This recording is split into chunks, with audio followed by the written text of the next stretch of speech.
Hello दोस्तों, कैसे हो आप सभी लोग। तो जैसा कि हमारा नंबर सिस्टम चैप्टर चल रहा है अभी, और नंबर सिस्टम चैप्टर में मैंने आपको जो था अभी लेक्चर नंबर 1 कराया है। आज का हमारा लेक्चर नंबर 2 होने जा रहा है। तो लेक्चर नंबर 2 के पहले मैं आपको बता देता हूँ कि हमने जो लेक्चर 1 में 9 टाइप अभी पढ़े हैं। पढ़ाने का वही तरीका है, पहले मैं अपने टाइप से पढ़ाऊँगा और उसके बाद पढ़ाने के बाद में आपको आर एस अग्रवाल की बुक का एक एक क्वेश्चन प्रैक्टिस कराया जाएगा। तो अभी हम टाइप नंबर 9 से आगे पढ़ते हैं। तो टाइप नंबर 10 आएगा और इसमें हम बहुत सारी चीज़ें सीखेंगे आज के लेक्चर में।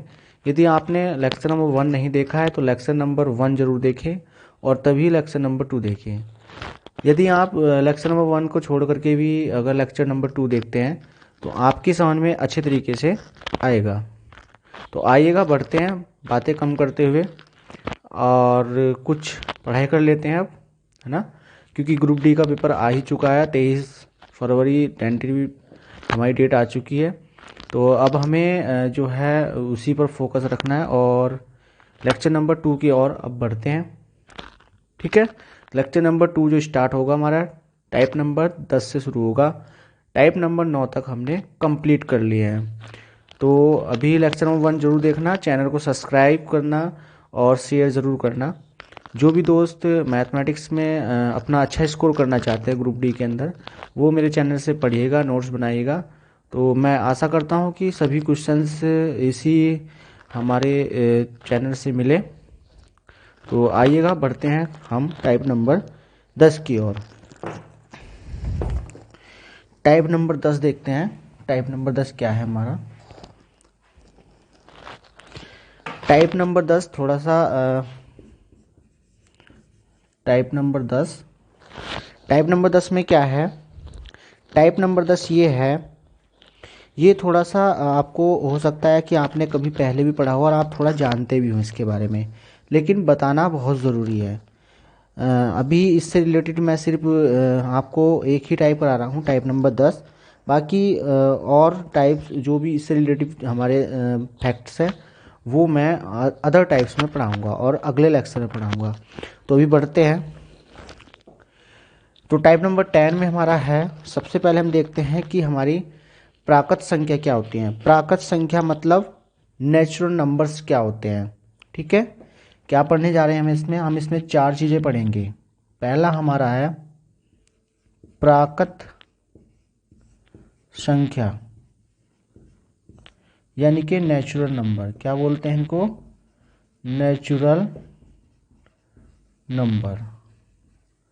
ठीक है, तो इसमें हम प्राकृत संख्या के बारे में जानते हैं कि प्राकृत संख्या क्या होती है। तो प्राकृत संख्याएं वे संख्याएं होती हैं जो संख्या हम गिनने के लिए यूज़ करते हैं। गिनने के लिए यूज़ करते हैं मतलब जैसे 1 2 3 4 5 6 7 डॉट डॉट डॉट इन्फिनिटी। यानी जितनी भी संख्या हम गिनने के लिए यूज़ करते हैं, उपयोग करते हैं, उन सभी संख्याओं को हम क्या कहते हैं? प्राकृत संख्या कहते हैं। इसे जो डिनोट करते हैं इसे हम प्रदर्शित करते हैं एन से। तो ऐसी संख्याओं का समुच्चय, ये थ्योरी आपको लिख लेनी है, नोट्स बनाते हैं अगर, और समझना है तो आप समझ भी सकते हो। तो ऐसी संख्याओं का समुच्चय, ऐसी संख्याओं का समुच्चय जिन संख्याओं को हम गिनने में उपयोग करते हैं उन संख्याओं को हम प्राकृत संख्या कहते हैं। जैसे 1 2 3 4 5 डॉट डॉट डॉट और ये चला जाएगा आपका इन्फिनिटी तक। तो ये बात आप समझ चुके होंगे। ठीक है, तो अब दूसरा इसमें देखते हैं हम। दूसरा क्या है? दूसरा है हमारा पूर्ण संख्या। दूसरा क्या है हमारा? पूर्ण संख्या। क्या है दूसरा? पूर्ण संख्या। पूर्ण संख्या। तो पूर्ण संख्या किनको संख्या को कहते हैं? पूर्ण संख्याएं हम उन संख्याओं को कहते हैं जिसमें जीरो को शामिल कर लिया जाए।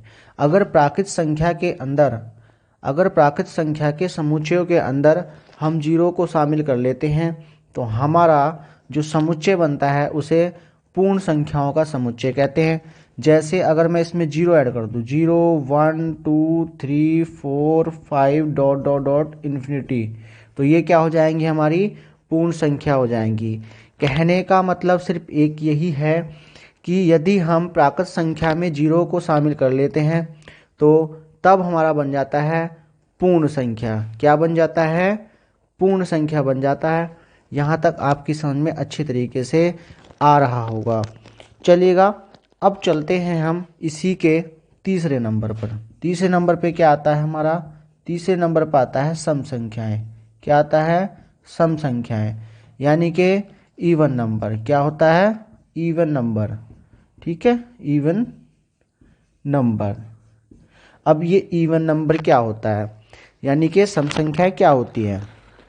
तो सम संख्याएं क्या होती हैं, सम संख्याएं वो संख्याएं होती हैं जो संख्याएं दो से विभाजित हो जाती हैं। जो संख्याएं दो से विभाजित हो जाती हैं उन सभी संख्याओं को हम सम संख्याएं कहते हैं। वो संख्याएं जो जो दो से क्या हो जाए, विभक्त हो जाए। क्या हो जाए, विभक्त हो जाए, विभक्त हो जाए, हो जाए, हो जाए। तो उन संख्याओं को क्या कहते हैं, हम सम संख्या कहते हैं। जैसे 2, 4, 6, 8, 12, 16, 102, XYZ कोई भी संख्या, जो संख्या हमारी दो से विभक्त हो जाए। या दूसरे कंडीशंस में हम दूसरे तरीके से भी कह सकते हैं, दूसरी कंडीशंस हम ये कह सकते हैं कि वो संख्याएं जिन संख्याओं के अंत में, वो संख्याएं जिन संख्याओं के अंत में एक सम संख्या आती है, वो संख्याएं जिन संख्याओं के अंत में सम संख्या आती हैं उन संख्याओं को हम सम संख्या कहते हैं। यानी कि वो अगर किसी भी संख्या के अंत में ऐसी संख्या आती है कि वो दो से विभक्त हो रही है तो वो संख्या हमारी सम संख्या कहलाएगी। जैसे मैंने लिखा 1008, तो हमने देखा लास्ट का नंबर 8, 8 क्या हो जाएगा, दो से विभक्त हो जाएगा। दो से विभक्त हो जाएगा, इसका मतलब ये क्या है हमारे, ये है हमारी सम संख्या। क्या है ये, सम संख्या है। आपको समझ में आ रहा होगा अच्छे तरीके से। तो सम संख्याएं हम समझ चुके हैं कि सम संख्याएं किनको कहते हैं। तो सम संख्याएं हम किसको कहते हैं, सम संख्याएं हम उनको कहते हैं जो संख्याएं दो से विभक्त हो जाए। ठीक है, वो संख्याएं सारी की सारी हमारी सम संख्याएं होती हैं। और 2, 4, 6, 8, 10, ठीक है, 2, 4, 6, 8 तक हम सम मान ही सकते हैं। ठीक है, आइएगा आगे बढ़ते हैं। इसके बाद आता है हमारा इसी में चौथे नंबर का क्वेश्चंस। वो क्या कहता है, वो कहता है चौथे नंबर पे आता है हमारा विषम। क्या आता है, विषम संख्याएं। क्या आता है, विषम संख्याएं। ठीक है, विषम संख्याएं। ठीक, विषम संख्याओं को हम क्या कहते हैं, ऑड नंबर भी कहते हैं, ऑड नंबर भी कहते हैं। ठीक है, क्या कहते हैं, ऑड नंबर भी कहते हैं। अब इनके बारे में जानते हैं कि विषम संख्याएं क्या होती हैं।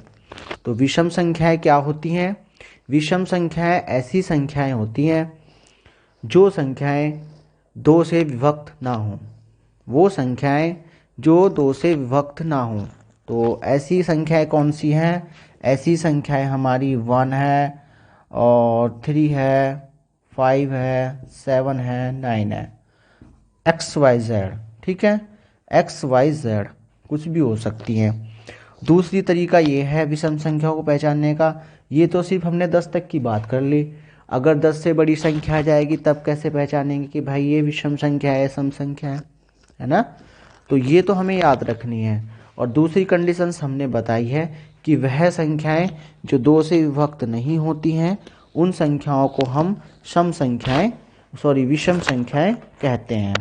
ठीक है, चलिएगा तो देखते हैं। अब बड़ी संख्या आ गई, सपोज करो जैसे ये आया हमारा।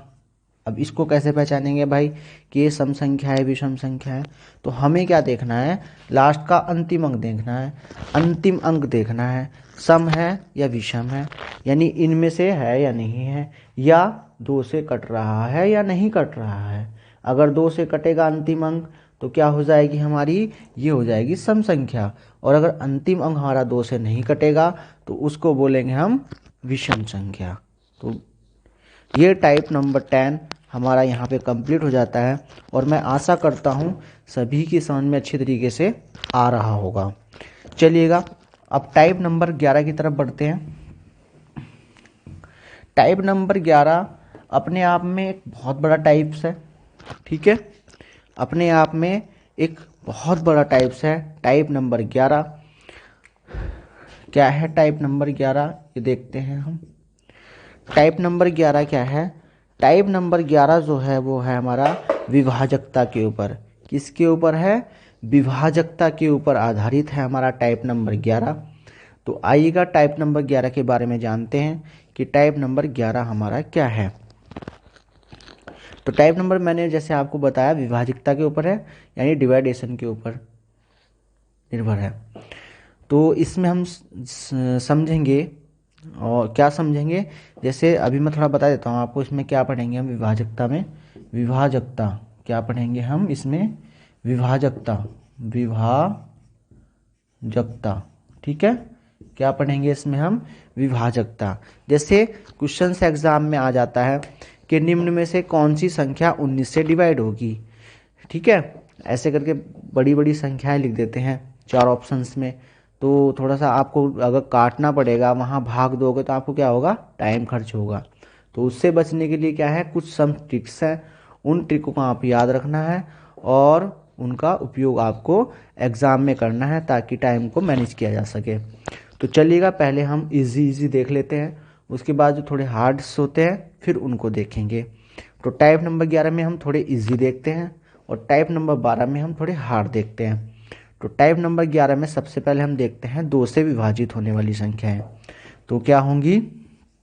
पहले हम देखते हैं 2 से विभाजकता, विभाजकता का नियम। विभाजकता का नियम क्या है? 2 से विभाजकता का नियम। तो 2 से विभाजकता का नियम क्या है? 2 से विभाजकता का नियम ये है कि यदि संख्या का इकाई अंक, संख्या का इकाई अंक या अंतिम अंक क्या है? संख्या का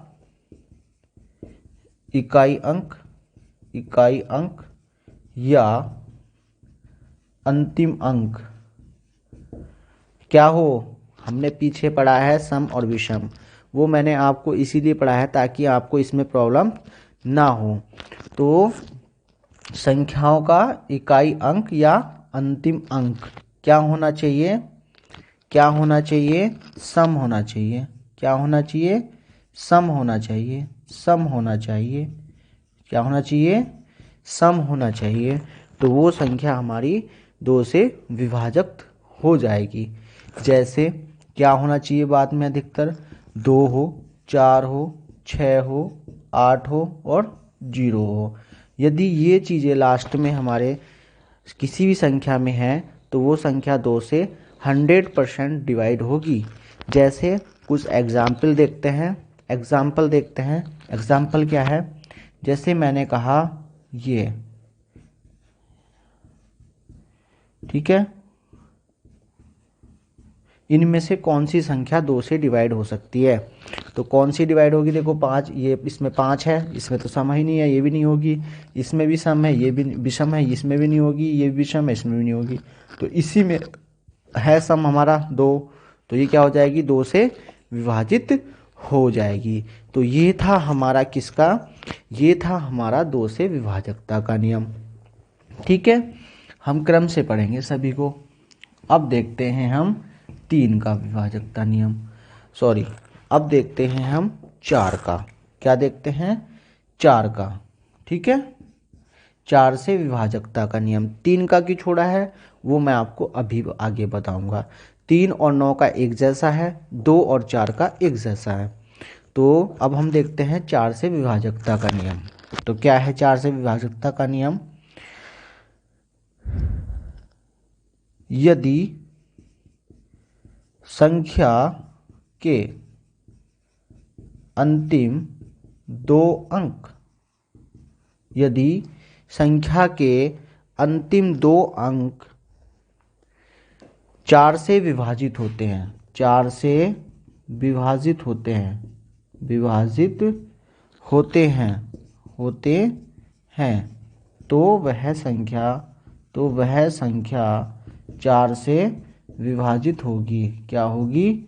4 से विभाजित होगी। ठीक है, कहने का मतलब हमारा ये है कि कोई संख्या हमें दी गई है और वो संख्या यदि हमारी 4 से डिवाइड है, अंतिम 2 अंक यदि 4 से डिवाइड है, तो वो संख्या 100% हमारी 4 से डिवाइड होगी ही होगी। ठीक है, तो उसके कुछ हम एग्जाम्पल देखते हैं। एग्जाम्पल क्या है? एग्जाम्पल मैं भी देता हूँ आपको। जैसे सवाल आया, ये सवाल सपोज करो एग्जाम में आया कि भाई पहला ऑप्शन आपके सामने ये है, दूसरा ऑप्शन आपके सामने ये है, तीसरा ऑप्शन आपके सामने ये है,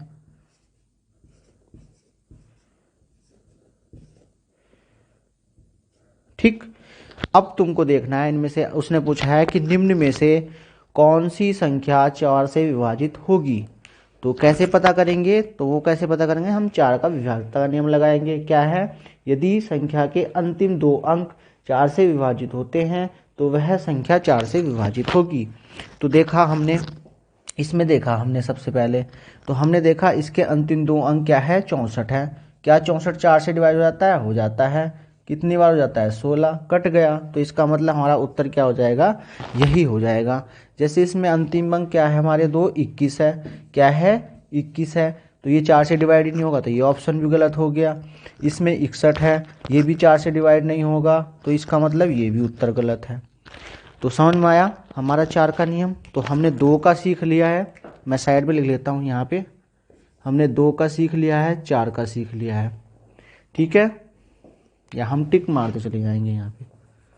अभी 3 4 5 6 7 8 9 10 तक देखते हैं अभी सिर्फ।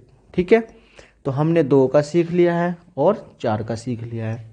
3 का और 9 का एक साथ सीखेंगे। ठीक है, चलिएगा, आइएगा। अब देखते हैं हम दूसरा क्या है। अब देखते हैं हम 3 और 9 का। किसका देखते हैं? 3 और 9 का। जो एग्जाम के लिए इम्पोर्टेंट है वो 3 है, 9 है और 11 है, जो सबसे ज़्यादा एग्जाम में पूछा जाता है। 3, 9 और 11, इन्हीं के ऊपर सबसे ज़्यादा सवाल बनते हैं। तो आइएगा देखते हैं हम 3 के बारे में। तो 3 से विभाजितता का नियम क्या कहता है? 3 से विभाजितता का नियम कहता है यदि संख्या के अंकों का योग 3 से विभक्त होता है। क्या होता है? विभाजित होता है, विभाजित होता है, तो वह संख्या 3 से विभाजित होगी। क्या होगी? थोड़ा सा आपको लिखा हुआ ठीक समझ में नहीं आ रहा होगा, लेकिन मैं बोल रहा हूँ तो थोड़ा समझ में आ रहा होगा।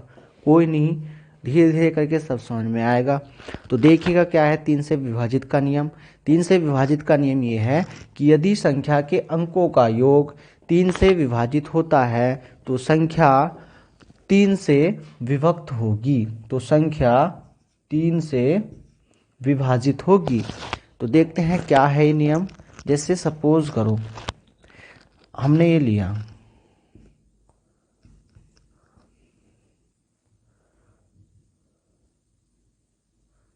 ये है संख्या। ठीक है, अब एग्जाम में आया कि ये संख्या 3 से विभाजित है या नहीं है, हमें ये बताना है। तो कैसे बताएंगे?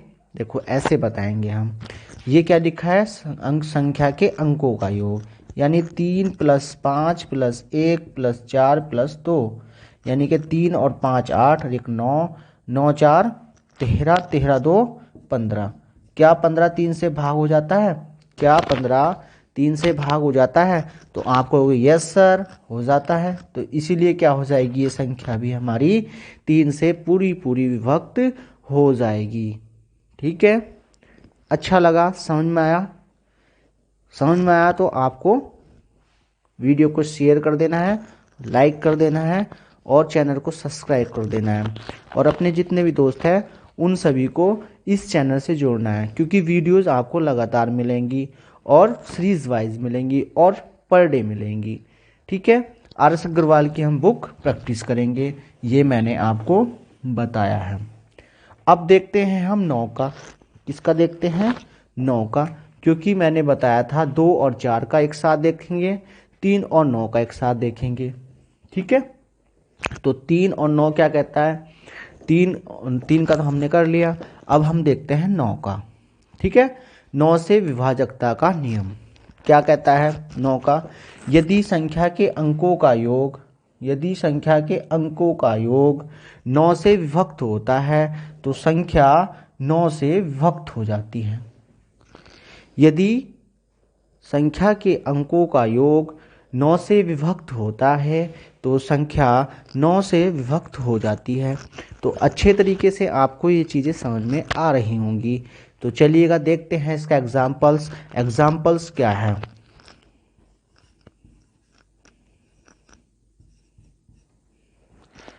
एक हमने ये लिखी संख्या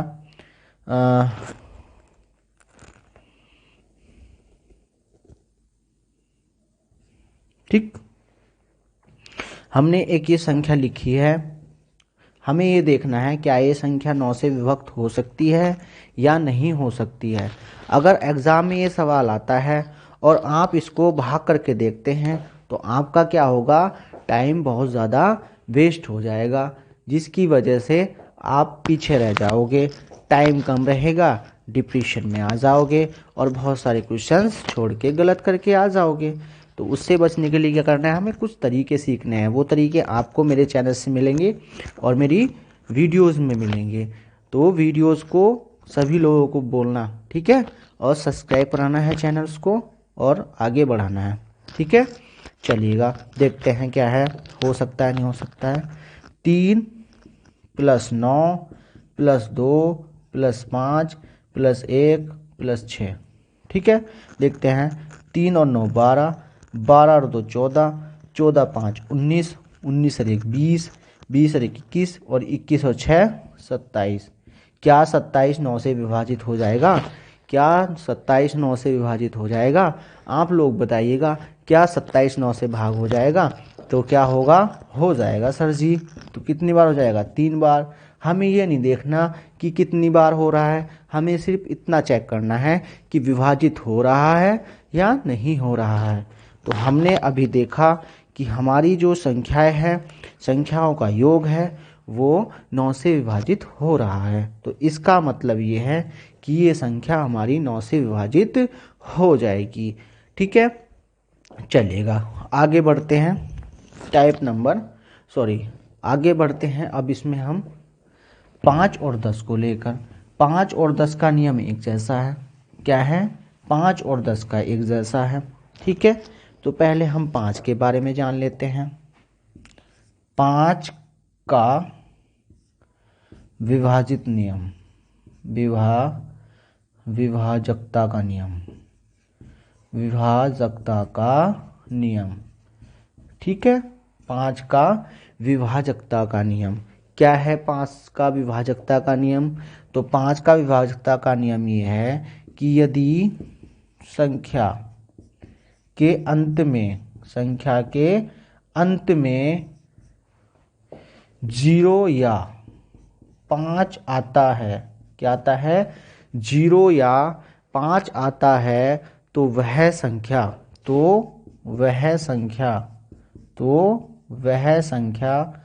5 से विभाजित होगी। क्या होगी? 5 से विभाजित होगी ही होगी। ठीक है, 5 से विभाजित होगी ही होगी। तो ये तो बड़ा आसान लग रहा है ना? ये तो बहुत ज़्यादा आसान लग रहा है हमें। यही तो देखना है कि बाद में 0 है या 5 है। तो डायरेक्टली अगर मैंने आपको 3 ऑप्शन दिए, पहला ऑप्शन, दूसरा ऑप्शन दे दिया मैंने आपको ये, तीसरा ऑप्शन दे दिया मैंने आपको ये, बताओ भैया इनमें से कौन सी संख्या विभाजित होगी? ठीक है, मैंने डी ऑप्शन और दे दिया आपको एक। आपको इन चारों में से ये बताना है कि कौन सी संख्या 5 से विभाजित हो सकती है। ठीक है, तो देखो ये नहीं हो सकती। क्यों नहीं हो सकती? क्योंकि लास्ट में 3 है। हमने क्या लिखा है? हमने सीखा है कि जिस संख्या के लास्ट में 0 और 5 होगा वही संख्या हमारी 5 से विभक्त होगी। तो इसमें तो 3 है तो ये भी गलत है। इसमें देखा, इसमें 5 है तो ये विभक्त हो जाएगी, ये राइट। इसमें 2 है तो 2 है, इसमें तो 0 और 5 है ही नहीं है तो ये भी नहीं होगी। इसमें देखते हैं लास्ट में 0 है, हाँ बिल्कुल है, तो 0 है तो ये भी हो जाएगा सही, है ना। तो हमारी 2 संख्याएं ऐसी हैं इनमें जो कि 5 से पूर्णतः विभक्त होंगी। तो ये टाइप अच्छे तरीके से समझ में आया। ठीक है, अब देखते हैं हम टाइप कह रहा हूं मैं, आपको ये 5 का विभाजकता का नियम समझ में आया होगा। अब देखते हैं हम 10 के लिए। क्या देखते हैं?